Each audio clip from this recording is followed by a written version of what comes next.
Bienvenidos a este segundo video del curso Dinámica de la Investigación Penal Preparatoria en el Código Procesal Penal Federal. Hoy vamos a hablar de legajos de investigación de las partes y de la carpeta de la oficina judicial. Como vimos en el video anterior, hay un legajo de investigación del Ministerio Público Fiscal que es obligatorio, siendo que el artículo 230 faculta que la querella y la defensa también lleven sus legajos de investigación.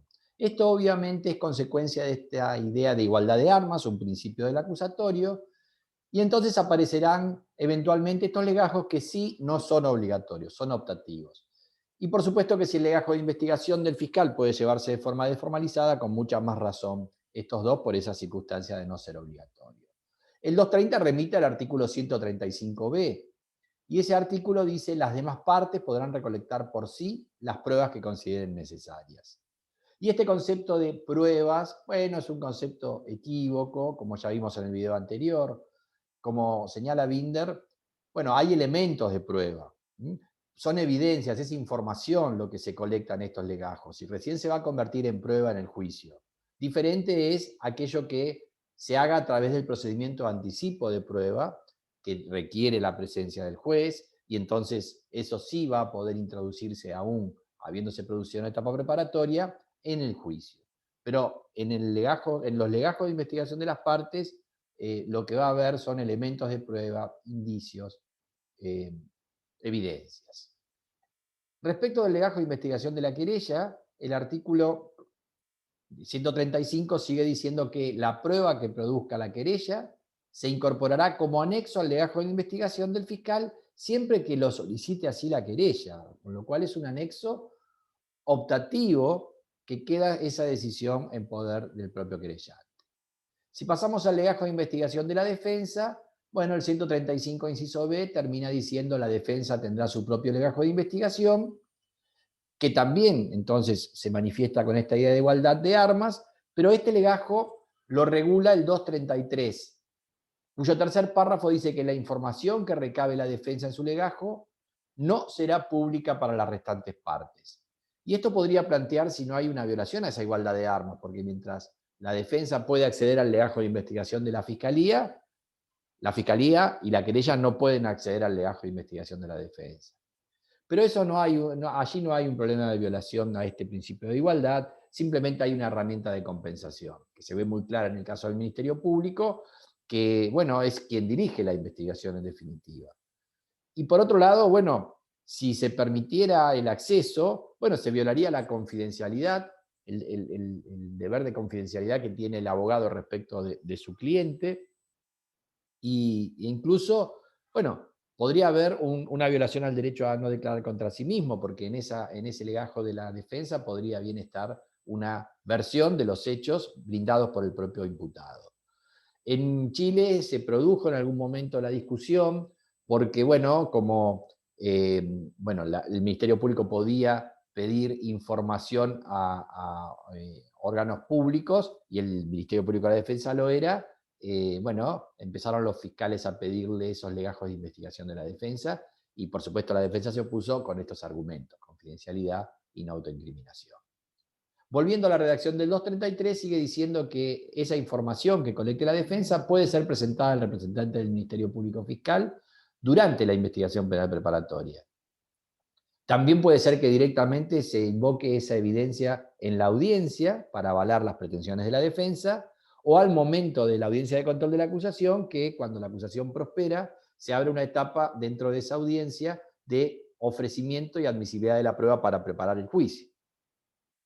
En definitiva, este tema de cuándo se descubra a la luz para que las otras partes tomen razón de los elementos, las evidencias que tiene la defensa, este procedimiento es el descubrimiento o discovery. Bueno, puede ser que se produzca, como dice el 233, previo a una audiencia, porque la defensa se los muestra al Ministerio Público Fiscal, y el Ministerio Público Fiscal, en base a esa evidencia, puede llegar a terminar pidiendo un pronunciamiento, adoptando un pronunciamiento desincriminatorio.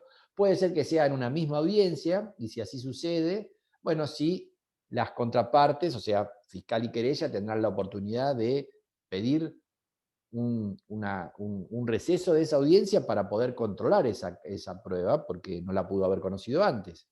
porque no se la mostró la defensa y porque no tiene acceso al legajo de la defensa.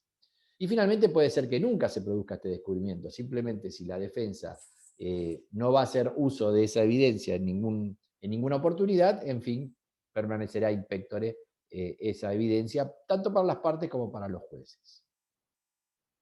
Hay un trabajo de Rubén Romero Musa, desde la legislación chilena, que fue publicado en esta revista de Rubens Acuchado en 2011, donde da ciertas características de estos legajos de la defensa. Va a decir que es una investigación paralela a la que hace el Ministerio Público Fiscal, que es la oficial y la obligatoria, que va a tener una única finalidad, que es avalar la propia teoría del caso de la defensa, que va a ser una investigación parcial de parte y con alcance restringido en función de su propia teoría del caso, que va a ser una investigación privada, que no está abierta a otras partes, el 233 expresamente así lo señala, que es una investigación que no tiene obligación de registro oficial, es desformalizada y en definitiva, por lo menos la defensa ni siquiera se va a agregar a ningún otro legajo como el del fiscal, a diferencia del de la querella, que sí puede hacerlo si la querella lo desea.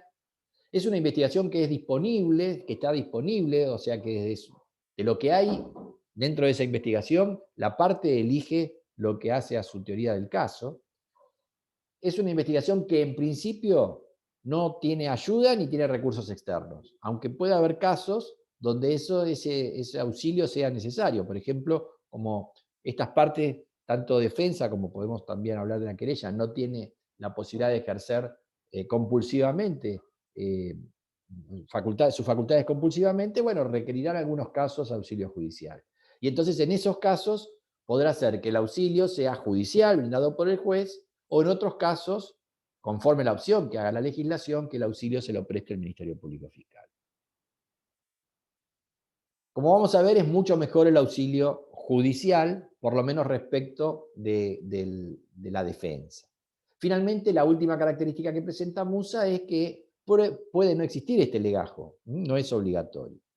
Todas estas características en buena medida son aplicables al legajo de investigación de la querella, que en nuestra legislación no tiene ninguna previsión, simplemente lo que dijimos, que lleva su legajo y lo puede anexar si lo desea al legajo de investigación del fiscal.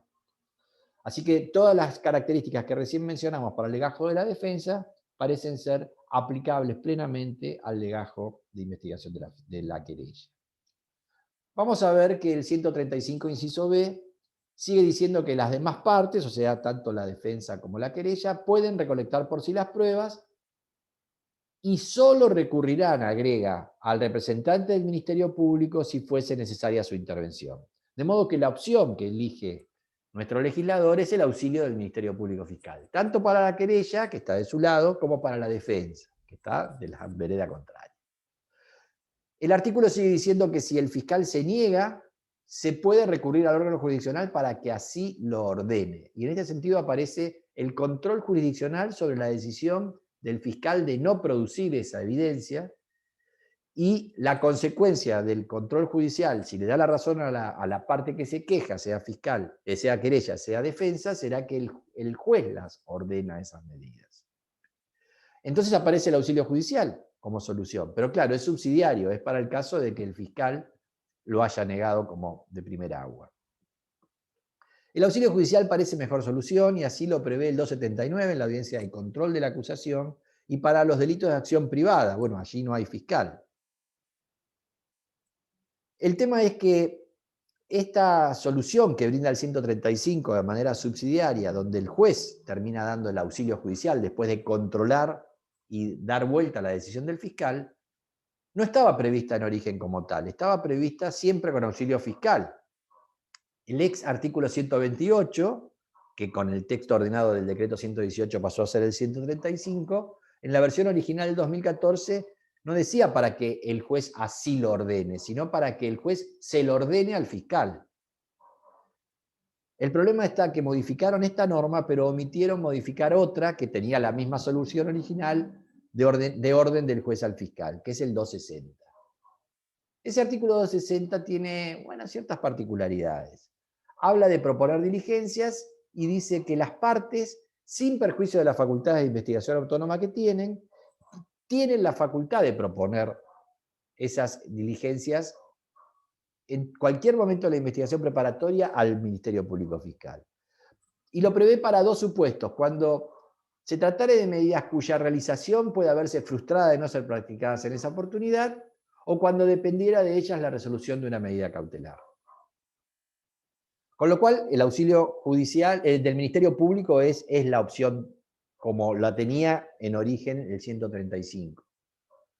Ahora, también, como el 135 prevé la posibilidad de que el fiscal rechace, y entonces también se contempla la posibilidad del auxilio, del control judicial de esa decisión, señalando que dentro del plazo de 3 días las partes pueden solicitar una audiencia para que el juez analice esa denegatoria, que puede ser por las razones del primer párrafo, esto es, porque el fiscal entiende que la realización de esas medidas no se frustraría si no se hace en ese momento, o no son útiles para resolver la cautelar, o, como dice el segundo párrafo, también porque el fiscal las considera dilatorias. Ahora, en ese control judicial que hace de esa denegatoria del fiscal, el juez, si las considera necesarias, lo que hace es ordenarlas al representante del Ministerio Público Fiscal. Y aquí está la contradicción con el 135 y al haber omitido no haber modificado esta última norma.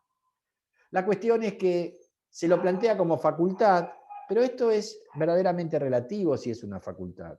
Bueno, si es facultad y lo podrían haber hecho las propias partes, en fin, lo harían en su propio legajo de investigación. El problema se va a dar cuando no puedan per se hacerlas porque, por ejemplo, carecen del poder de coerción. Vamos a ver cuáles pueden ser las actitudes tanto de la defensa como de las querellas en una IPP. Puede ser que asuman un rol pasivo, un rol de control o un rol activo. El pasivo, bueno, probablemente hoy tendría mala prensa, pero puede ser que haya casos en los cuales no tengan ninguna investigación en paralelo que hacer la parte, porque, sobre todo la defensa, porque, bueno, por ejemplo, la evidencia es demasiado contundente de cargo y no advierte que haya prueba de descargo que pueda contrarrestarlo.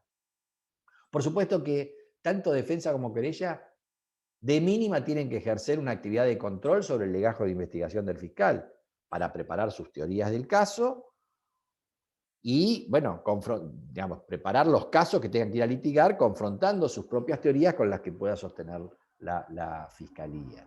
Y, por supuesto, que también pueden asumir esta actitud activa y hacer esas investigaciones paralelas. Que, bueno, eso va a ser una opción en la medida de que pueda producir prueba o evidencia per se. Bueno, ambas partes van a contar con un privilegio, que es tener las versiones directas del imputado en el caso de la defensa y de la propia víctima en el caso de la querella. Y para ejercer esta actividad, bueno, las normas les confieren facultades a los abogados que representen a esas partes. La ley de defensa, del Ministerio Público de la Defensa, en el artículo 16, los faculta a pedir prueba informativa. En el artículo 42, inciso I, le permite convocar al defensor personas a su despacho. Y el 42L les permite requerir colaboración a los cuerpos periciales del Poder Judicial. Y esto, bueno, en alguna medida para este código va a quedar desfasado, para este código nuevo, porque aquí las pericias ahora van a ser de parte, no va a haber más pericias oficiales. En rigor, cuando el modelo se consolide, probablemente cuerpos periciales del Poder Judicial, por lo menos los que actuarán en derecho penal, van a pasar a la órbita del Ministerio Público Fiscal y de la Defensa, que son los que van a hacer esas pericias de parte. Bueno, también les permite pedir la colaboración a fuerzas de seguridad y a otras instituciones. Por su parte, por ejemplo, la ley que regula el ejercicio de la profesión de abogado en la ciudad autónoma, en la capital federal, la Ley Nacional 23.187, les permite a esos abogados pedir información a entidades públicas, tener libre acceso a estos archivos o dependencias administrativas. Bueno, no podrán hacerlo si son privados y si son archivos que están declarados por ley bajo reserva, y en ese caso sí necesitarán la autorización judicial. Así que hay normas que le van a permitir a los abogados que representan a imputado y víctima, bueno, hacer sus propias investigaciones. Pero ninguna de estas normas les permite ejercer facultades compulsivas. Y esa es una debilidad, obviamente. Con lo cual, la verdadera autonomía que tienen estas partes para hacer sus legajos de investigación es relativa. Y respecto del caso de la defensa, un trabajo de Edwards de 2015 sobre legajos de investigación da cuenta de esto, ¿no? Si el defensor, en definitiva, hay cierta evidencia que no puede colectar por carecer de facultades compulsivas, si no sabe si es evidencia de cargo o de descargo, ¿es sensato que le pida al fiscal para que, por ejemplo, escuche a un testigo? La verdad es que el testigo, escuchado por la fiscalía, puede terminar siendo prueba de cargo, y es sensato admitir que ante esta propuesta de la defensa el fiscal termine aprovechando para su teoría del caso esta prueba de cargo? Bueno, obviamente la respuesta es no. Y desde esa perspectiva, el auxilio judicial era mucho mejor, era y es mejor solución. Como dije, para la audiencia de control de acusación, para el delito de acción privada, y de manera subsidiaria en el 135, inciso B, se prevé. En cambio, en el 260, al igual que el 135, la primera parte es el auxilio fiscal de entrada y subsidiariamente, bueno, y el 260 no tiene subsidiariamente siquiera el auxilio judicial. Si mantenemos el auxilio del Ministerio Público Fiscal, bueno, probablemente la mejor solución sea que el defensor no le pida que le tome la testimonial, sino que le pida que, que compulsivamente haga que la fuerza de seguridad se lo trasladen a su despacho para escucharlo. Con eso corregiríamos este defecto que marca Edward, que es muy sensato. Vamos a ver que, por ejemplo, Ferraioli busca una solución a este problema de debilidad que tiene la defensa. Él cree que para la verdadera igualdad de armas, bueno, la defensa tendría que poder tener acceso a estos mecanismos de coerción e incluso a un órgano propio de investigación, ¿no? Al cual, bueno, podrían también acceder los abogados particulares. Nosotros obviamente no hemos llegado a tanto, ¿no?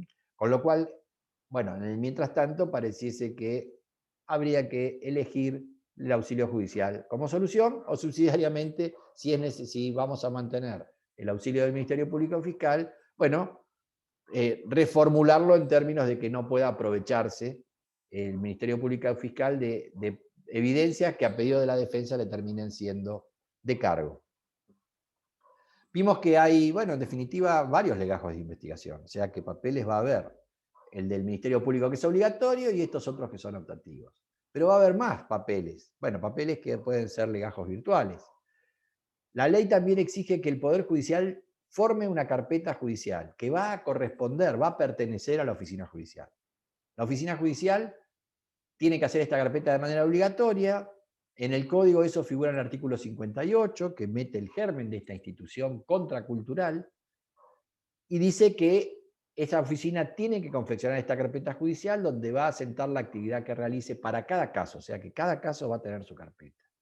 Dice que va a ser bajo principio de formalización y, por ejemplo, allí van a estar a resguardo las decisiones que tomen los jueces en las audiencias, las grabaciones de esas audiencias y, por ejemplo, el auto de apertura, que sí es por escrito y que va a también figurar en esa carpeta. El artículo 41 de la ley orgánica del Poder Judicial, también en el inciso K, habla de la existencia de esta carpeta con una redacción muy similar. En definitiva, desaparece el expediente tal y cual lo conocemos, pero papeles va a haber, aunque sean en formato digital. Y la idea de que desaparezca es simplemente para garantizar la imparcialidad del juez, que el juez no pueda compulsar antes un legajo antes de entrar a la audiencia y formarse un prejuicio. El artículo 230, como vimos en el video anterior, habla del legajo de investigación del fiscal y dice que en ningún caso podrá ser consultado por el órgano jurisdiccional. Y la misma propuesta hace el 281, señalando que el órgano jurisdiccional no puede tomar conocimiento o solicitar no el acceso, no el legajo de investigación del fiscal solamente, sino el de la propia oficina judicial, que es del Poder Judicial. No puede ver nada de lo que esté en esa carpeta, ni el auto de apertura, ni nada de lo que esté en esa carpeta. Y tampoco va a poder solicitar, reforzando lo que dice el 230, lo que tenga el Ministerio Público Fiscal en su legajo de investigación. Claramente el objetivo es la imparcialidad. Roberto Daray señala que, bueno, que el objetivo no sé si es la imparcialidad, dice lo que sería es preservar la centralidad del juicio y el protagonismo de las partes. Bueno, yo creo que en definitiva puede ser complementario, pero la imparcialidad sí queda garantizada con esta idea de que no haya acceso a estos legajos, a esta carpeta. Piensen ustedes que, por ejemplo, en el caso de la oficina judicial, va a estar el auto de apertura que hizo el juez al clausurar la IPP, donde, por ejemplo, dijo qué pruebas no se admitían. Y si el tribunal oral pudiera acceder a eso, por ejemplo, se enteraría de que hubo una nulidad de escuchas telefónicas por ilegales. Y a partir de ahí, presuponer que en esas escuchas, bueno, había prueba de cargo y aún inconscientemente crearse el prejuicio de culpabilidad. Vamos a ver entonces que papeles va a haber aún en formato digital. Lo que pasa es que no los puede pedir ver el juez. Claro que tampoco hay que ser fundamentalistas en esto. Esto no es una regla absoluta. Si, por ejemplo, hay una declaración que se tomó y consta en el legajo de investigación de la Fiscalía, y en una audiencia contradictoria, Fiscalía y Defensa, respecto de esa misma declaración, confrontan y le dan interpretaciones diferentes, la Fiscalía de cargo y la Defensa de descargo, en base a ciertos giros que hay en esa declaración. Bueno, el juez no hay inconveniente en que el juez termine diciendo, yo quiero ver esa declaración para poder sacar yo mi propia conclusión de cómo valorar esos dichos del testigo. Pero claro, habilitar este tipo de soluciones en este momento inicial de cambio radical podría dar lugar a que se habiliten procesos de contrarreformas. En algunos lugares, estos legajos de investigación del fiscal fueron pedidos por los jueces y los fiscales cedieron y a veces se negaron y el juez allanaba las oficinas de la fiscalía para hacerse de los legajos de investigación. Y una vez que eso sucede, el proceso de contrarreforma es irrefrenable. Bueno, hasta aquí hemos llegado con este video. En el próximo vamos ya a meternos en la dinámica de la IPP, analizando cómo se inicia la investigación penal preparatoria y cuál es la decisión inicial que puede tomar el Ministerio Público Fiscal. Los veo en ese video. Muchas gracias.